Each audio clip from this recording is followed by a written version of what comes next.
KGF chapter 2 తర్వాత దాదాపు 4 ఏళ్లకు కన్నడ స్టార్ యష్ టాక్సిక్ తో ప్రేక్షకుల ముందుకొచ్చారు.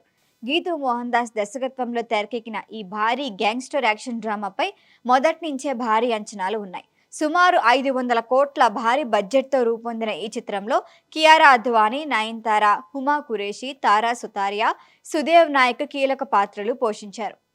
అయితే 1947 గోవా నేపథ్యంలో సాగే కథ మాఫియా ప్రపంచం చుట్టూ తిరుగుతుంది. రాయా అనే శక్తివంతమైన వ్యక్తి డ్రగ్ మాఫియా వ్యవహారాల్లో కీలకంగా మారటం, అతని చుట్టూ ఉన్న సంబంధాలు, శత్రుత్వాలు కథలో ప్రధానంగా కనిపిస్తాయి.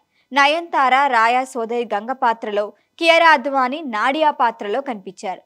యష్ తన స్టైలిష్ లుక్, బాడీ లాంగ్వేజ్తో మరొకసారి స్క్రీన్ పై తన మార్కు చూపించారు. సినిమాకు ప్రధాన బలం అంటే విజువల్స్, యాక్షన్ సన్నివేశాలు, యష్ స్క్రీన్ ప్రెజెన్స్ అని చెప్పొచ్చు. ప్రతి ఫేమ్ను భారీగా, స్టైలిష్గా తీర్చిదిద్దారు. Rajeev Ravi cinematography, art design, action choreography ఆకట్టుకునేలా ఉన్నాయి. రవి బసూర్, విశాల్ మిశ్రా, తనిష్క్ బాగ్చి సంగీతం సినిమాకు మరింత హైప్ తెచ్చింది. ముఖ్యంగా రాయల్ సర్కస్ ఫైట్, ప్రారంభ శ్మశాన వాటిక సన్నివేశం వంటి ఎపిసోడ్లు ప్రేక్షకులను ఆకట్టుకునే అంశాలుగా నిలిచాయి.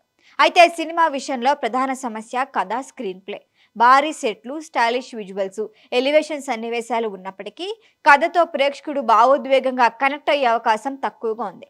పాత్రల నేపథ్యం, వారి నిర్ణయాల వెనుక కారణాలు పూర్తిగా వివరించకపోవటం వల్ల కొన్ని సన్నివేశాలు అయోమయంగా అనిపిస్తాయి. ముఖ్యంగా ప్రతి కొన్ని నిమిషాలకు హింస, యాక్షన్ రావటం కథను ముందుకు తీసుకెళ్లటం కంటే ప్రేక్షకుడికి అలసట కలిగించేలా ఉందన్న అభిప్రాయం కూడా ఉంది. యష్ ఎంత స్టైలిష్గా కనిపించినప్పటికీ కేవలం హీరో ఎలివేషన్లు సినిమాను నిలబెట్టలేవని తొలి స్పందనలు చెప్తున్నాయి. సంభాషణ, డబ్బింగ్, కథనంలో సమన్వయం లోపించడం కూడా కొంత మైనస్గా ఉంది. దర్శకుడు గీతూ మోహన్ దాస్ భారీ కాన్వాస్, అద్భుతమైన సాంకేతిక బృందం లభించినప్పటికీ కథనం విషయంలో మరింత పట్టు అవసరమన్న అభిప్రాయం వినిపిస్తోంది. మొత్తంగా టాక్సిక్లో stylish action, Yash screen presence బలంగా ఉన్న కథా భావోద్వేగాలు, పాత్రల అభివృద్ధి విషయంలో సినిమా వెనుకబడినట్లు చెప్తున్నారు. అంతా స్టైలే, విషయం చాలా తక్కువ అనే మాట ఈ సినిమాకు సరిపోతుందేమో అంటున్నారు. ఈ వీడియో మీకు నచ్చినట్లయితే లైక్ చేయండి, షేర్ చేయండి, సబ్స్క్రైబ్ చేయండి.